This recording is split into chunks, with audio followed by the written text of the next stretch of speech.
Hi hello guys, இந்த வீடியோல எதை பத்தி பார்க்க போறோம் அப்படின்னு சொல்லி பாத்தீங்கன்னா, பாலக்காடுல இருந்து ஸ்ட்ரேயா அப்படின்ற ஒரு பாப்பா வேற ஒரு விஷயத்த பண்ணிருக்காங்க. அதுக்கான பின்னணிகள் என்னன்றதாங்க இந்த வீடியோல பார்க்க போறோம். நம்ம சேனலை ஃபர்ஸ்ட் டைம் பார்க்குற பர்சனா நீங்க இருந்தீங்கன்னா மறக்காம நம்ம சேனலை சப்ஸ்கிரைப் பண்ணிக்கோங்க. அப்பதான் நான் அடுத்தடுத்து போற வீடியோக்கான நோட்டிபிகேஷன்ஸ் அண்ட் பாப்அப்ஸ் வந்து உங்களுக்கு கண்டினியூஸா கிடைச்சிக்கிட்டே இருக்கும். அது மட்டும் இல்லாம இந்த வீடியோ பத்தி உங்களுக்கான கருத்துக்கள் ஏதாச்சும் இருந்துச்சுன்னா தாராளமா நீங்க கமெண்ட் பாக்ஸ்லயும் மென்ஷன் பண்ணலாம். ஸோ ஜீ தமிழ்ல புதுசா ஸ்டார்ட் ஆக போற ஒரு ஷோ அப்படின்னு சொல்லி பாத்தீங்கன்னா சரிகமபா லிட்டில் சாம்பியன் சீசன் 5 வந்து பாத்தீங்கன்னா ஸ்டார்ட் பண்ணிருக்காங்க. ஸோ இதுல ஒவ்வொரு ஊர்ல இருந்தும் நிறைய இடத்துல இருந்து பாத்தீங்கன்னா ஆடிஷன் வந்து செலக்ட் பண்ணி இப்போ ஓவராலா செலக்ஷன் அப்படின்ற விஷயத்த வந்து பாத்தீங்கன்னா அப்கமிங் வரும், அதாவது டிசம்பர் 7ஆம் தேதி வரப்போகுது.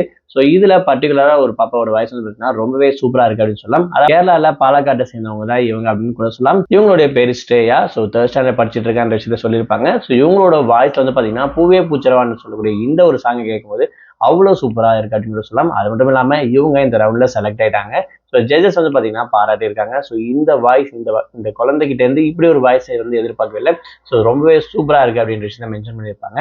அது மட்டும் இல்லாம சைந்தே மேடம் வந்து பாத்தீங்கன்னா அவங்கள செலக்ட் பண்ணி அவங்களுக்கான அந்த கோல்டன் இது வந்து கொடுத்துருப்பாங்க அப்படின்னு கூட சொல்லலாம். ஸோ இந்த மாதிரி குட்டி குட்டி பசங்க எல்லாமே பாடுறதும் பர்ஃபார்மன்ஸ் பண்றதும் ஸோ கேட்கறதுக்கு ரொம்பவே நல்லா இருக்கு. அது மட்டும் இல்லாம இந்த ஏஜ்ல இவங்களுக்கு வாய்ஸ் இவ்வளவு சூப்பராகவும் இவ்வளவு மெமரி பவரோட பாடுறாங்க அப்படின்ற விஷயம் கொஞ்சம் ஆச்சரியத்தை கிரியேட் பண்ணுது அப்படின்னு கூட சொல்லாங்க. ஸோ அந்த அளவுக்கு பர்ஃபார்மன்ஸும் அது மட்டும் இல்லாம ஆடிஷன் செலக்ஷனும் சூப்பரா போயிட்டு இருக்கு அப்படின்னு கூட சொல்லலாம். கண்டிப்பா இதுல நம்ம எதிர்பார்த்ததுக்கும் அதிகமான பர்சன்ஸ் சூப்பரா பாட போறாங்க, நல்ல ஒரு அச்சீவ்மெண்ட் போக போறாங்க அப்படின்ற விஷயத்தை கூட பார்க்கலாம். ஸோ இதுக்கான அப்டேட் அண்ட் ரிவ்யூ அடுத்தடுத்த வீடியோல நான் உங்களுக்கு கொடுத்துட்டே இருக்கேன். ஸோ மறக்காம நம்ம சேனலை சப்ஸ்கிரைப் பண்ணிக்கோங்க. உங்களுக்கான கருத்துக்கள் ஏதாச்சும் இருந்துச்சுன்னா மறக்காம கமெண்ட் பாக்ஸ்லயும் மென்ஷன் பண்ணுங்க.